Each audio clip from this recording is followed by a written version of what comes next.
दोस्तों, आज मैं आपको संत शिरोमणि गुरु रविदास जी की जन्मस्थली है जो कि सीर गोवर्धन वाराणसी में है। तो उस जगह मैं ले चलूँगा और वहाँ पर जो इमली का पेड़ है उसका इतिहास बताऊँगा। बहुत सारे लोगों को पता नहीं होगा, बहुत सारे लोग आते हैं जाते हैं, अलग अलग कथाएँ, अलग अलग प्रथाओं के माध्यम से लोगों को पता चलता है। लेकिन मैं अभी आपको BHU गेट से ले चल रहा हूँ और ये छित्तुपुर गेट से मैं बाहर आ गया, यानी BHU का प्रांगण मैं छोड़ दिया। अब मैं ये रास्ते को पकड़ लिया हूँ जो कि सीधा सीर गोवर्धन वाराणसी, जो कि संत शिरोमणि गुरु रविदास जी की जन्मस्थली है, वहाँ पे ले चल रहा हूँ। रास्ते में बातचीत करते हुए मैं बता दूं कि बहुत सारे लोगों को यहाँ का रास्ता तो पता है, बहुत सारे लोगों को यहाँ कैसे आया जाता है, ये जो लोग आए हुए हैं तो उनको पता है, लेकिन बहुत सारे ऐसे लोग हैं जिनको ये पता नहीं है। फिलहाल मैं रास्तों को इसलिए दिखाता हूँ, कुछ लोग को ये कहना है कि रास्ते में क्यों दिखा रहे हैं, या बहुत सारे लोगों को अटपटा लगता है, लेकिन हमारी आपकी बातचीत के दौरान कुछ हमें जगह होना चाहिए जिससे हम आप कुछ बात कर सके। और जैसे हम लोग एक गाड़ी में बैठ गए और हम आप घूमने चल रहे हैं तो बातचीत के दौरान रास्ता ऐसे ही कटता है और फिर धीरे धीरे हम लोग पहुंच जाते हैं। तो आज के जो वीडियो है उसको छोड़ के मत जाइएगा, बहुत ही अद्भुत चीज़ बताने वाला हूं मैं, और बने रहिएगा। और इसी बहाने मैं आपको पूरा का पूरा सीर गोवर्धन भी दिखाऊंगा। जो लोग बाहर से, विदेश से, देश से, किसी भी कोने से हैं, उनको भी अच्छा लगेगा। तो फिलहाल आज का वीडियो, सबसे पहले मैं मंदिर की तरफ चलूँगा और उसके बाद उस इमली के पेड़ के पास खड़े होकर आपको इसके पूरी ऐतिहासिक महत्व को बताऊंगा कि आखिर इस जगह पे गुरु जी ने क्या किया, इस जगह पे गुरु जी के साथ कौन कौन सी घटनाएं हुई, इमली के पेड़ का क्या इतिहास है और उसका क्या महत्व है। यह जानना भी ज़रूरी है क्योंकि बहुत सारे लोग आते हैं बस केवल यही जानते हैं कि वो कहाँ क्या हुआ, ये क्या हो रहा था, या क्या चीज़ें हैं, बस इसके अलावा कुछ भी नहीं। तो फिलहाल मैं आपके साथ चलते हुए चल रहा हूँ और हम लोग अब धीरे धीरे करते हुए सीर गोवर्धन की तरफ बढ़ रहे हैं। और अब देखिए, मैं ये सीर गोवर्धन गेट है जो BHU की बाउंड्री है, दूसरा गेट जो कि मैं छित्तुपुर गेट से आया हूँ, तो ये सीर गोवर्धन है। और यहाँ से मैं अब आगे चल रहा हूँ, जैसा कि आप सब जानते हैं। यहाँ से आगे चलने के बाद बाएं तरफ हम लोग मुड़ेंगे, ऊपर आप बोर्ड देख रहे होंगे, ये PWD के भी बोर्ड लगे हुए हैं, नगर निगम के भी बोर्ड लगे हुए हैं। रास्ता अब जबकि बन चुका है तो काफ़ी पहुँचना आसान हो चुका है। तो अब देखिए, इस समय दोपहर का समय है, काफ़ी तेज़ धूप है और हम लोग मंदिर की तरफ चल रहे हैं। वैसे भीड़ भाड़ तो हमेशा रहता है, लेकिन आज कुछ कम दिख रहा है। तो अब मैं आपके सामने मंदिर के ठीक सामने पहुंचने वाला हूं।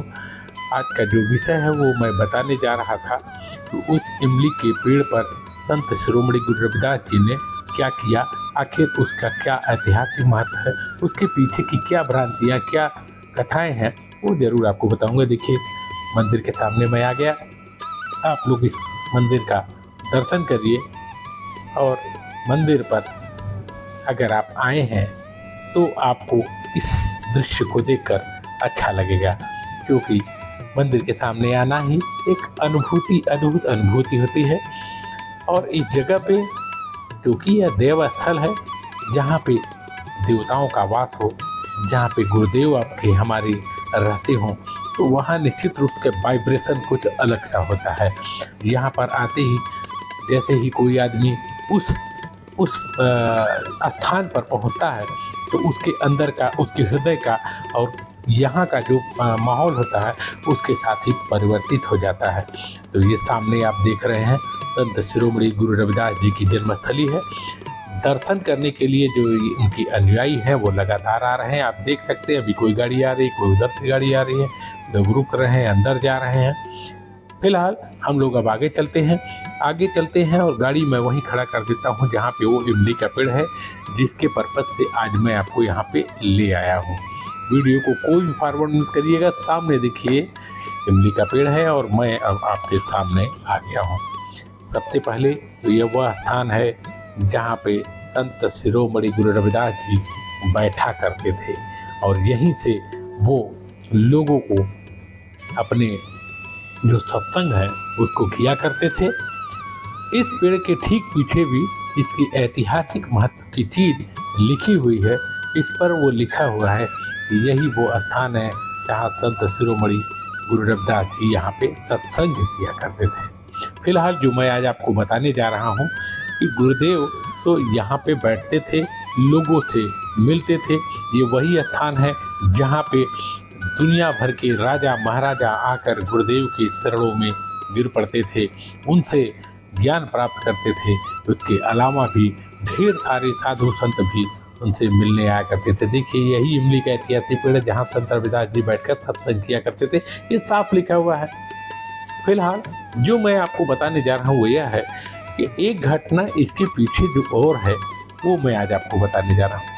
ऐसा कहा जाता है कि एक बार गुरु गोरखनाथ जी संत शिरोमणि गुरु रविदास जी से मिलने आते हैं। उन्होंने गुरु जी से कहा कि अभी बैठकर हम लोग कुछ वार्ता करेंगे।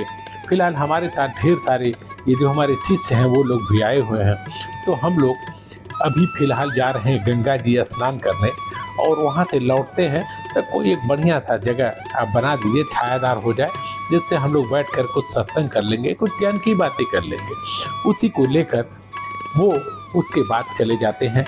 और संत शिरोमणि गुरु रविदास जी, ऐसा कहा जाता है कि यह इमली का पेड़ उन्होंने यहीं पर लगाया और उनके स्नान करके आने भर में ही ये एक घना वृक्ष के रूप में परिवर्तित हो गया। ये एक ऐसा चमत्कार जिसे सुनकर हमारे आपके रोंगटे खड़े हो जाएंगे। सोचने वाली बात यह है कि यह कोई कहानियाँ नहीं है, यह निश्चित रूप से बीता हुआ है। जो चीज़ इसके प्रमाण हैं जो आपके सामने हैं। फिलहाल ये वही रास्ता है जो सीधे गंगा जी चला जाता है। मैं इस तरफ इसीलिए दिखा रहा हूँ, ये रास्ता गंगा जी चला जाता है, गंगा जी जाता है और गंगा जी से नज़दीक में है। इसके पीछे की एक कहानी और भी है कि मन चंगा तो कटौती में गंगा, उसका भी वीडियो मैं आपको बनाऊँगा और दिखाऊँगा कि आखिर क्या हुआ था मन चंगा तो कटौती में गंगा। तो फिलहाल इस वीडियो में आपने ये जाना कि मैंने इस इमली के पेड़ के पीछे की जो कहानी थी गुरु रविदास जी की और संत गोरखनाथ जी की, उनके बीच की जो वार्ता थी, उसमें उन्होंने इस वृक्ष के किस तरह से इसका बड़ा होना, किस तरह से अचानक ही ये पल्लवित हो गया और ये बड़े वृक्ष में परिवर्तित हो गया। और आपको बता दो, इसके बाद गुरु गोरखनाथ जी आते हैं और यहाँ पर इसी वृक्ष के नीचे बैठकर दोनों संत महात्मा सत्संग किए, ज्ञान का वर्धन किए, एक दूसरे को समझते रहे। इस प्रकार से इस इमली का जो ऐतिहासिक महत्व है वो यही है। फिलहाल मैं अब आपको यहाँ से लिए चलता हूँ। अब मैं थोड़ा सा उस तरफ चलूँगा जिधर मैंने बताया कि इसी तरफ गंगा जी हैं और दाहिने तरफ आप देख रहे हैं लंगर भवन भी है। तो हम लोग गंगा जी की तरफ चलेंगे। गंगा जी की तरफ तो सामने है ही, ये तो सभी जानता है।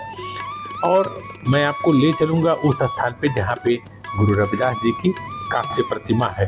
कांस्य प्रतिमा को एक बार फिर से दिखा दूंगा, यहाँ का माहौल भी आप देख लेते हैं। दरअसल एक वीडियो बन जाए और आप लोग उसमें कुछ जान भी लें तो साथ में कुछ यहाँ का माहौल भी दिख जाए तो बड़ा अच्छा हो जाता है।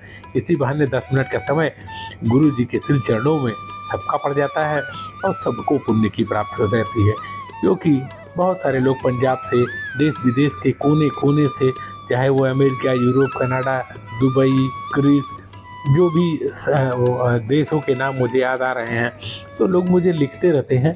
तो मैं देखिए अब चलते चलते आ गया उसी स्थान पे, उस पार्क में जहाँ पे गुरुदेव रविदास जी की कांस्य प्रतिमा लगी है। सामने रास्ता गंगा जी तक जा रहा, मुझे लगता है 1 किलोमीटर पे ही गंगा जी है और ये पूरा गंगा का ही क्षेत्र है। और मैं बाएं तरफ मुड़ गया जहाँ पे ये पूरा हमेशा जयंती पर यहाँ बहुत बड़ा कार्यक्रम होता है। और बाएं तरफ आप देख सकते हैं गुरुदेव की कांस्य प्रतिमा लगी हुई है। इसी वीडियो में इसी बहाने उनका भी दर्शन हो गया। तो एक एक वीडियो बनता है तो उसमें दर्शन भी हो जाए, चारों तरफ का माहौल भी देख ले तो आनंद आ जाता है। आप कहीं से भी देखते होंगे तो 10 मिनट समय देते होंगे गुरु जी को, इससे एक आत्मबल मिलता है, एक आत्मिक ऊर्जा की प्राप्ति होती है। जब भी आदमी अपने इष्ट देव को देखता है, निश्चित रूप से उनके पास अपना 2 मिनट का भी समय देता है, 10 मिनट का भी समय देता है, तो उसे ऊर्जा प्राप्त होती है। एक नई ऊर्जा के साथ वो फिर से अपने कार्यों में लग जाता है। और इसीलिए तो कहा जाता है कि धन धन गुरुदेव रविदास गुरुदेव। यही तो गुरुदेव जी की लीला है, यही तो उनका उनका आशीर्वाद है हम सब के ऊपर। फिलहाल अब मैं वापस लिए चलता हूँ आपको। अब मैं आपसे विदा भी ले लूँगा। आपको बता दूँ कुछ यहाँ पे बन रहा है, शायद किसी पानी का स्रोत लोगों ने बनाया होगा, उसी का पानी सब सड़क पे आ गया है, इधर उधर बिखरा है। तो हम अब आपके सामने लिए चल रहा हूँ वही गुरुदेव रविदास जी का ये मंदिर, वो शिखर आप देख रहे हैं, और हम लोग बिना रुके ही आगे बढ़ते चले जाएंगे। ये वीडियो आपको मंदिर तक का ही दिखेगा, उसके बाद मैं आपसे विदा ले लूँगा। तो आज के वीडियो कैसा लगा ज़रूर बताइएगा, कमेंट लाइक जरूर करिएगा, चैनल पे नए हो तो सब्सक्राइब भी कर दीजिएगा। बहुत बहुत धन्यवाद। जय गुरुदेव रविदास।